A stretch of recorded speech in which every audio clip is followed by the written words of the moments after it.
G'day, my name's Glenn. I'm the founder of the Happy Cow Milk Company. I sort of joke we're the most successful, unsuccessful milk company in the world. So I thought I'd tell you the story of the Happy Cow Milk Company. I decided in around 2014 to set up a little factory. I had a little herd of cows and I wanted to sell milk to our local community. I've been a dairy farmer my whole life, and I was looking at dairy around the world and in New Zealand, and I was just seeing that it was becoming bigger and bigger and more difficult for young people to go dairy farming. And you look around Europe and the US, and many of the dairy farmers are losing money. They're sort of at the bottom of the value chain, and they're under a lot of financial pressure put on them by the milk factories and the retailers. And I just sort of felt that there was a change within society, and customers really wanted to see a better dairy, and they wanted to see they liked local farmers and wanted to see them. So I set up a little factory, and boy, we couldn't even keep up with demand. People loved it, but it didn't end well. So I have a lot of farmers who get in touch with me, interested in supplying their local community with milk and processing milk and mobile milking and things like that. So I thought I'd tell the story, and hopefully it's helpful to other farmers out there. So I didn't have a huge amount of money, but I wanted to control the farm myself, because we wanted to farm a way that isn't traditional. We wanted to leave all our calves with their mothers. We wanted to reduce our stocking rate, and we generally wanted to just farm more sustainably using, diverse crops and all those sorts of things. And for the previous 5 years I'd been trying to find a farmer, an existing dairy farmer, who wanted to work with me and farm this way, but I didn't find any takers. So eventually I just decided I was going to do it myself. So I took the little money I had, and I built a mobile cow shed, basically a 10-meter long trailer. I bought a second-hand milking plant and installed it on there, and now that became a milking platform. I could drive this onto any bit of leased land and turn it into a dairy farm. At the front of the trailer I built a little mini pasteurizing or processing room. This was a milk factory, but it was on the front of the trailer. And the idea was we'd milk the cows out in the paddock. The milk would go directly into the pasteurizer, would pasteurize it and cool it down, and package it in the front of the trailer, and then deliver it deliver it in bulk tanks to a vending machine or a couple of vending machines. So I completed the build. I bought 7 cows. We got it ticked off by the food safety authorities. They'd never seen a mobile cow shed. They'd certainly never seen a mobile pasteurizing room, but we got it through. And I didn't know anything about milk processing, so it was a good learning experience for me. And but the problem was I'd run out of money. So I didn't have the money to buy the vending machine or machines that I wanted to. So I decided, we'll just bottle milk. It'll be a little bit time consuming, but just until we get enough money, and we'll go back to the vending machine model later. Well, that was a big mistake. What happened was people loved our milk. I didn't have to do a sales call anywhere. I couldn't keep up with demand. I was getting phone calls from retailers, from cafes, from people who wanted to buy our milk, and I didn't have enough cows. So we bought more cows, and I leased more land, and we grew. The problem was my little factory in the front of my trailer wasn't set up for bottling milk, and what I should have done is just stopped and not launched the business, and somehow found a way to fund those vending machines. But once you get started, you think, I'll just get going, I'll make do. Now, it was a big mistake, because bottling milk is time consuming, especially reusable bottles, because you have to wash the bottles and fill them. And boy, did I pay the price on that one, so I don't recommend you do that. With a huge demand for our milk, I was confident we could always sell our milk. The struggle became how to process and package our milk and distribute it efficiently. The farming was easy. There was no problem with the farming. The cow and the calf thing was super easy. The managing the environmental impacts, the farming was not a problem. I was not worried about that at all. With all this demand, I knew I could sell milk. The problem was, how do we process it efficiently? How do we package it efficiently? How do we distribute it efficiently? And at the moment we're inefficient in all of those things.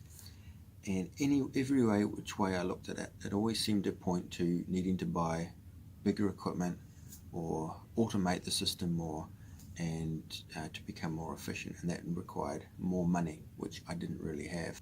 But eventually I bit the bullet and we built a processing room out of a 40-foot container.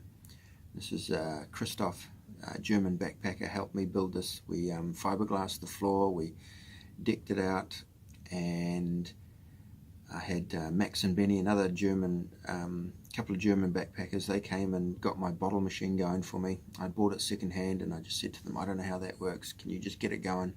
And they did. They worked it all out, had the pneumatics running and everything. So now I had much more capacity, and I thought, phew, finally we can breathe a little easy.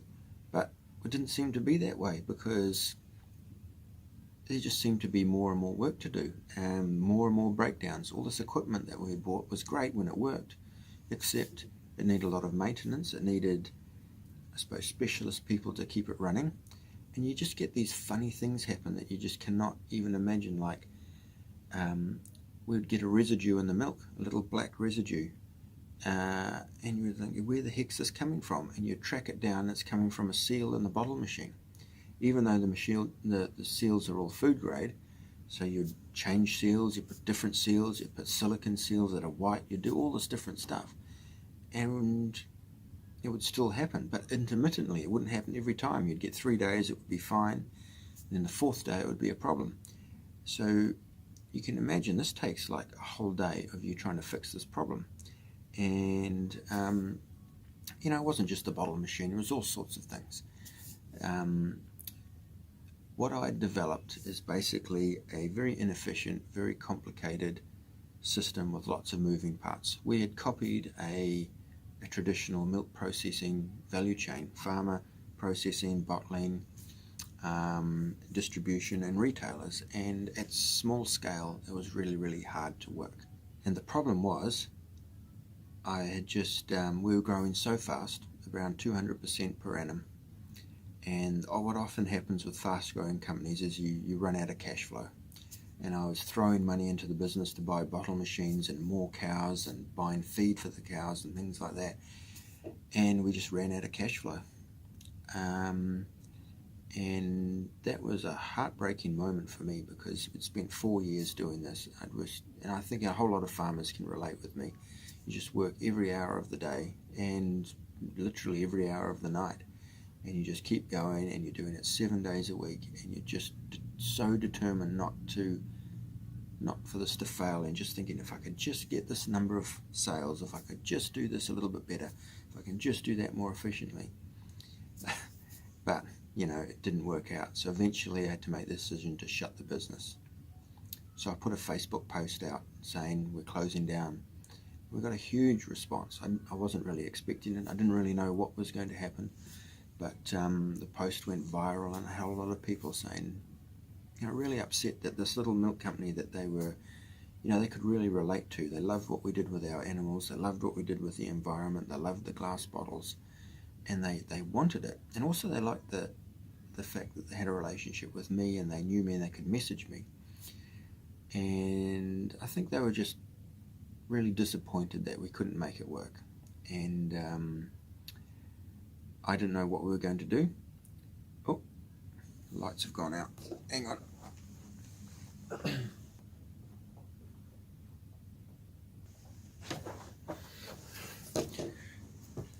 Working late at the office tonight, and the lights turn off if there's no movement. So I was determined not to shut down. I'd learnt so much. We knew that people wanted our milk. We knew that people really loved our animal welfare stuff. They knew that they wanted to get rid of single-use plastic. And I'd learnt so much about milk processing, and I didn't know how we were going to go forward, but I knew I wasn't going to end it there. So after the, I suppose the really positive public reaction, I set up a Patreon page. And we had around up to 750 people started donating to us, anywhere from $1 to $100 US a month, to enable me to carry on building Happy Cow Milk Company. So with that money, I set about figuring out how we were going to change this whole system, because what I learned from this whole thing was that even if you wanted to be small scale, it still required a huge amount of money. I travelled around New Zealand and I sort of visited a few micro milk processors, and they were all still relatively financially secure, wealthy people. You know, they had a farm that was worth, $5 or $6 million, and they were able to borrow, $1 million to set up their processing plant and whatever.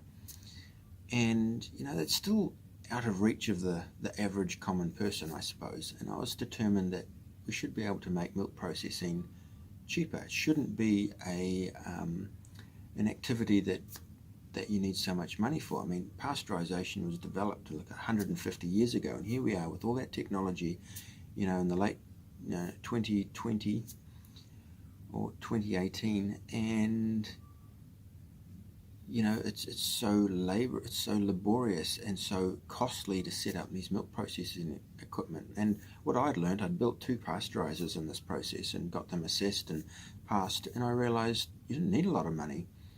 I realized that a pasteurizer is actually a really simple piece of equipment, and it was the regulation and the regulatory compliance that was partly the problem, as well as the distribution, as well as efficient processing and bottling. So I got a couple of university students. I got Yong and Vishal from Canterbury University, and we sat down and we just pored over all my financials, and we looked at where was the money going, what was the costly bit, where was the risk from food processing side of it, food contamination risks, where was the costly part of the processing, what was the costly part of distribution, and we came up with a plan for Happy Cow Milk Company 2.0. So a year after that, we got together, I developed a plan, figured out a new way of processing milk, a new way of doing things, and we'd built a little prototype, and we went to the crowd and we did an equity crowdfunding campaign. That's where members of the public can buy shares in the company, and we sold 20% of the company for $400,000. Hey, I'm Glenn and I'm a dairy farmer. At Happy Cow Milk, we think the way that we do dairy needs to change. And if we don't fix it, we're facing polluted waterways, mountains of plastic, and people who are just turning off dairy. So at Happy Cow, we've developed a revolutionary piece of equipment that we think is going to change dairy forever. So the whole system is built around this 130 litre tank, and it's 3 things in one. When it's on the farm, it's a milk pasteurizer. When it's on the truck, it's a monitored storage tank. And in the shop, it's a milk dispenser. And this little milk factory in a box allows dairy farmers to become milk processors and sell milk to their local community. The Happy Cow system leaves twice as much money in the hands of the farmers. And it's this sort of disruption that we need to enable farmers who look after the environment, who look after their cows well, to stay profitable. Because it's less cows means less emissions and less pollution. Our mobile milk factories will help silence the debate on glass versus plastic, because Happy Cow milk comes completely packaging free. So you can get delicious fresh milk from the farmer you know and trust straight to your Weet-Bix. So we're ready to take the next step in our big goal for a kinder, fairer, greener dairy, and we're inviting our crowd to become the first owners in the Happy Cow Milk Company.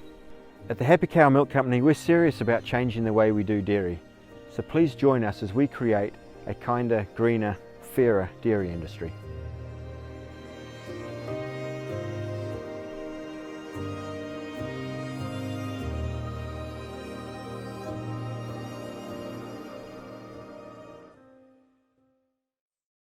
We sold out in about 8 hours. Everyone bought shares in an 8-hour period, and we had a lot of people who missed out. And again, that was a huge boost of confidence to me, because we knew people were really into what we were doing. So anyway, that's where we are so far. And next time, in the next video, I'll talk about what we're building and go a bit further into how I see the future of milk processing for smaller farmers around the world. So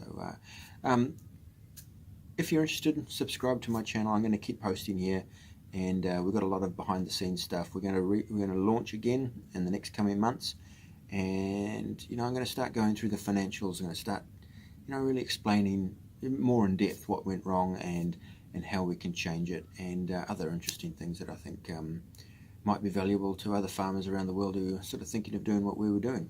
So I'd like to hear from you anyway. Cheers.